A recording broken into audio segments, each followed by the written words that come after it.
Day 42. So 12 years ago, I started a website. I started by programming it myself, and then I got other people to do it for me.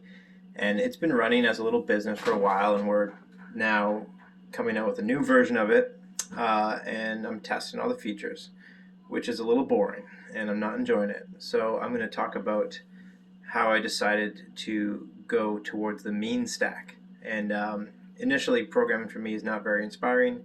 When it comes to web programming, I find it very boring. It's a waste of people's time to spend their time on the phone unless they're learning something. So the thing that helps me learn things, the thing that inspires me, are these New York Times articles or these analytical websites that kind of let you play with data in real time.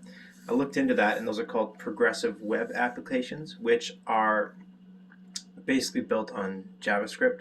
And initially, in thinking about programming, I didn't even think about JavaScript because the pay scale's not super high, and the language was always considered to be something that was like just built by Netscape in the '90s to do a few kind of funky comic functions, cosmetic functions that didn't really do anything. Since then, it's actually grown to become a full stack language. So now with like NodeDB on the back end and AngularJS or React.js on the front end, you can create a full stack website. So that's very quickly where I started to get drawn into.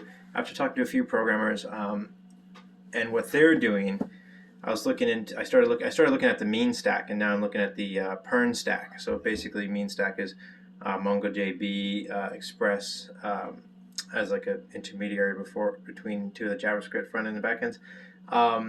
React, oh sorry, Node.js and AngularJS.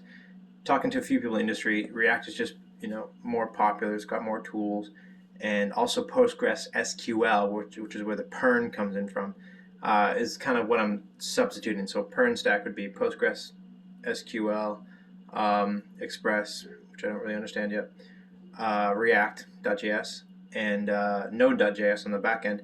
And then they're also hiring some people who do Go, which is a language.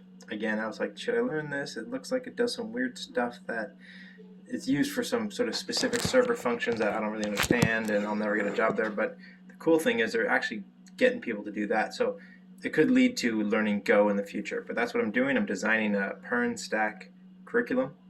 But today, testing. I'm just clicking buttons and recording if it works or not, functionality and stuff like that. Because you got to finish your projects, you got to finish your work. So that's what I'm doing. Anyways, here's a shout out to everyone out there who has to do something they really don't look forward to.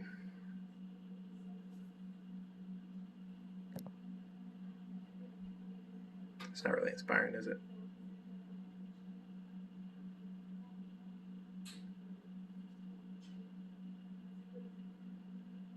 But that's all I got today.